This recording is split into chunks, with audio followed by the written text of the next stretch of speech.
everyone.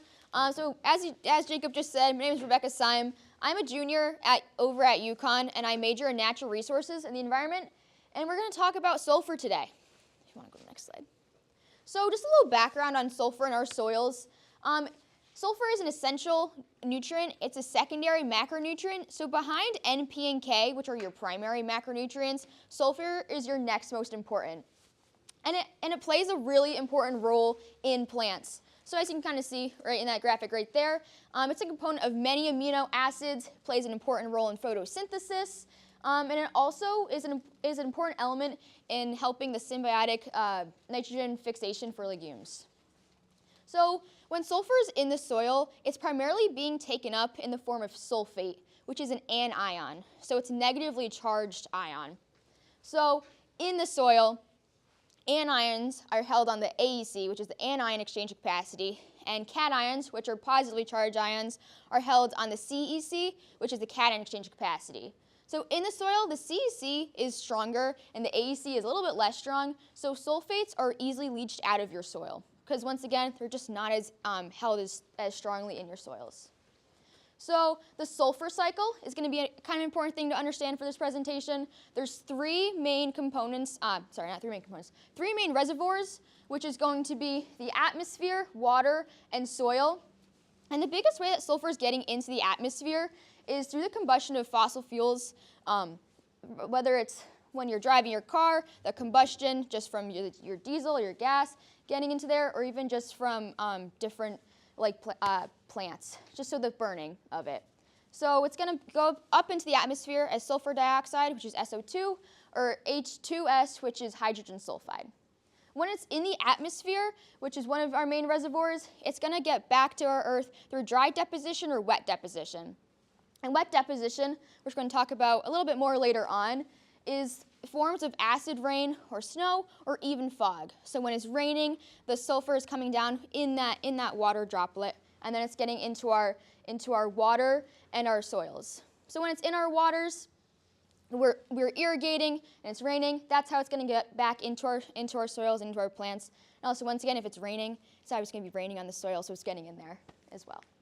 Soil texture plays a big part in how available your sulfur is going to be. In sandier soils, it has less AEC and CEC, so it's not going to be holding them as strong, but clayey soils are going to be holding your sulfur more tightly within the soil, therefore making it more available to the plants. And with organic matter, obviously there is sulfur in plants, so when there's more organic matter in your soils and it's being broken down, there's going to be more sulfur added back into the soil for future plantings. And then irrigation and water, as I kind of mentioned before, if you're heavily irrigating, it's going to leach out your sulfates in your soil because it is an anion, so it's just leaching right out if you're heavily irrigating or if there's heavy rainfall. And then temperature. Temperature plays a big role because oftentimes when sulfur does get into soil, it needs to be converted to sulfate, and your microbes in the soil are going to be doing that. And microbes need an optimal temperature and pH and water, so temperature plays a huge role in a lot of our soil processes. Want to go to the next slide? So what is the current situation with sulfur in plants? There is a lot less sulfur in our soils now than there once was. And this is, actually we're going to get into why it is, but it's really affecting things like alfalfa, soybean, small grains, and basically all of your plants, but especially legumes because sulfur, as I mentioned before, does play a big part in the symbiotic relationship.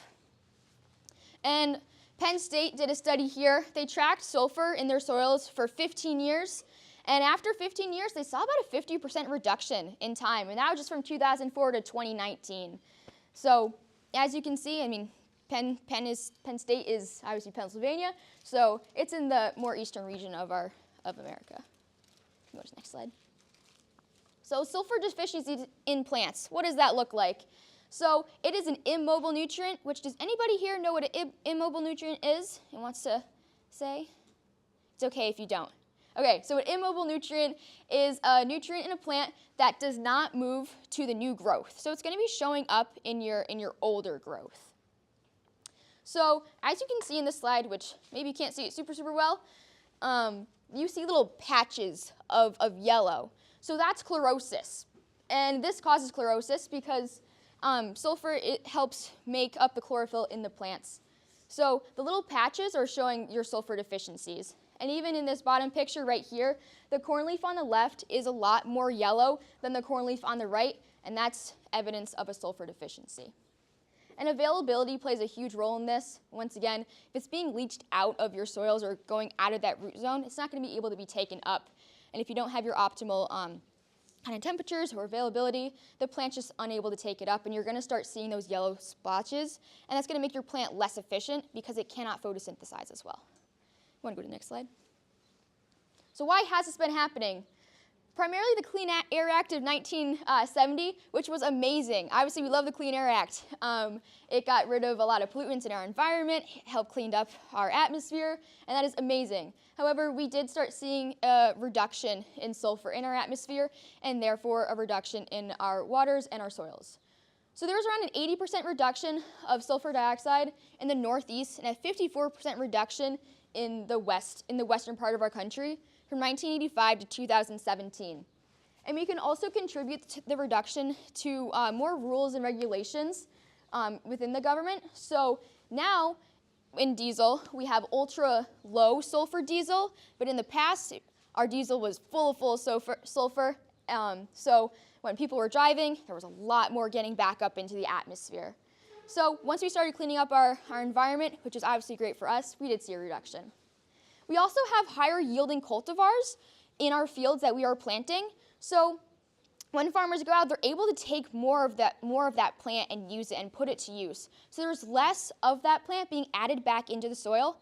And like I mentioned before, organic matter plays a huge part in every year with getting sulfur just back into your soil for future plantings. So when we're taking more of that plant out, less organic matter is being left in our soils. And then also our management practices. A lot of fungicides and insecticides have been using a lot less sulfur. So when we're applying them, that's just one less way that's getting out there. Organic matter, that kind of goes back to the point of the higher yielding cultivars. And then irrigation, especially when we're using flood irrigation, that's when they just kind of put a bunch of water out into the fields and it just drains in. That tends to leach a lot of our sulfates out of it. And also just heavier irrigating practices as well. So in this graph, we see our wet ion deposition, which as I mentioned before, that was things like acid rain, fog, and snow. So right here on the left, this is from 1985, and this is 2018. So the red is indicating that there's more sulfate in our soils. So I mean, if we're just doing a basic comparison, if we're really looking at the eastern region of our country, there's a big difference from 1985 to 2018. Primarily in the eastern areas, but also the western areas. So as I mentioned before, there's just less wet ion deposition, less sulfur up in the atmosphere that's being brought down to earth. So some future implications. We can look at crop management, so how we can be more efficient with our irrigation so we're not just like heavily flooding it. It's just a nice like a drip irrigation that we use a lot in Northeast, but also how you can do that out west when you're using hundreds and hundreds of acres.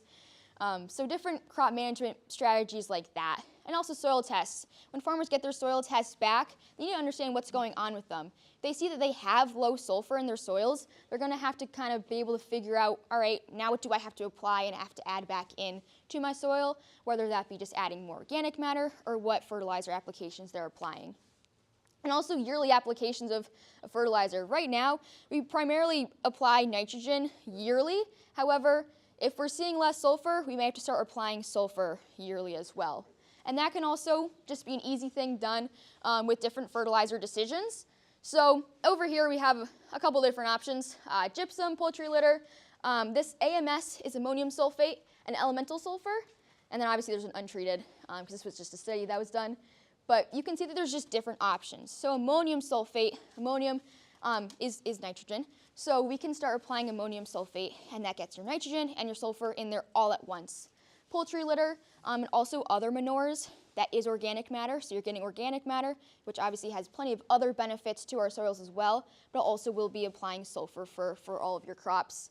And then gypsum. Gypsum's also a really great option because the sulfur in gypsum is already sulfate, so it's ready to go. When you put it in your soils, you're set. It's already ready to be taken up.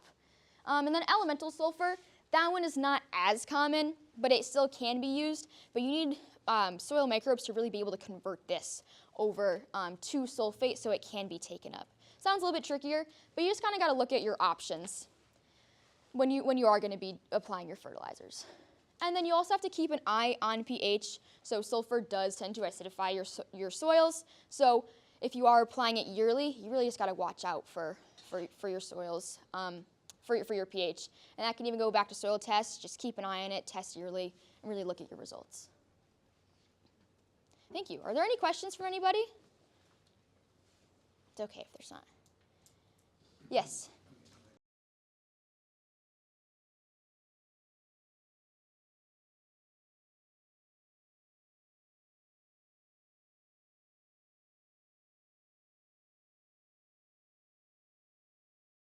Like way back in the day, like before agriculture?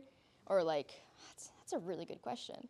I mean, so there is, as I mentioned before, like the AEC and also just organic matter. So like when things are starting to decompose, like you have leaf litter and you have twigs and all that stuff, there is just organic matter. And that's going to hold things, and that's just going to be adding your sulfurs and the elements that are already being broken down back into the soil. So it was just naturally staying there. But yeah, and actually, the reason that we want our sulfur in our soils, specifically like in these ag crops, it's just why we're really focusing on it, is because we need these plants to produce, to feed all these people. That's why we're really focusing on it. So if some areas have lower sulfur, that's okay. But we want it a little bit higher for our crops. And then what was your question?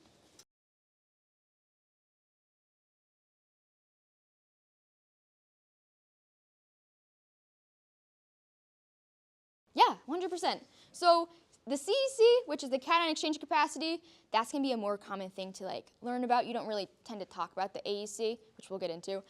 So that's basically just on your soil colloid and also on organic matter, there's these charged spots. So then when you have on the cation exchange capacity, your cations, which is your positively charged ions, are going to be attaching to those colloids, and it's going to be making them then available to the plants. So you want a high CEC to be holding all these nutrients on your soil, so then it's going to be available to plants. So CEC is good for holding nutrients and making them available. Also AEC is the same exact thing, except you're just holding your negatively charged ions, and you need both, right? Because like your magnesium, that's a positively charged one. That's going to be held on your CEC, and that's obviously a very important macronutrient. And like I said before, with the sulfur, that's an anion because it's in the form of sulfate. That also needs to be charged. So you need both the AEC and the CEC, which is on the soil, and organic matter. There's other stuff like that to hold nutrients.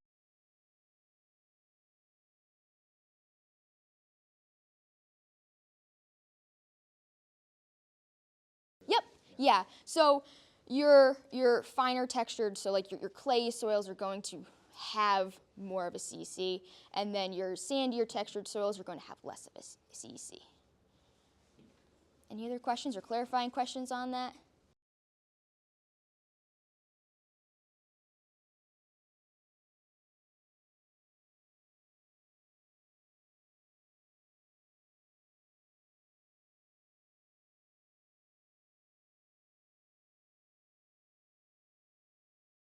Yeah, so sulfur dioxide and then hydrogen sulfide.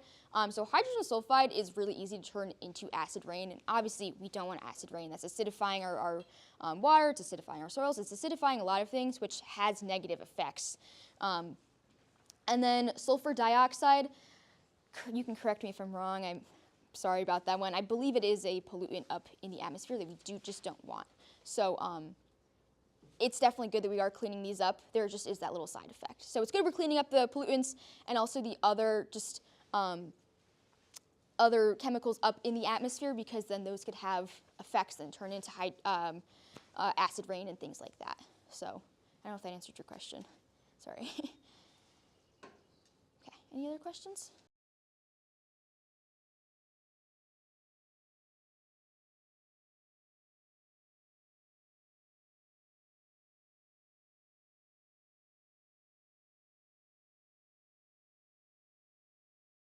So it was just like through the combustion of everything. Like it's not like we were purposely adding sulfur up there. It was just happening like through combustions of fossil fuels. If you're driving your car, if a power plant was like burning something that had a byproduct of it, it was just naturally just being added up.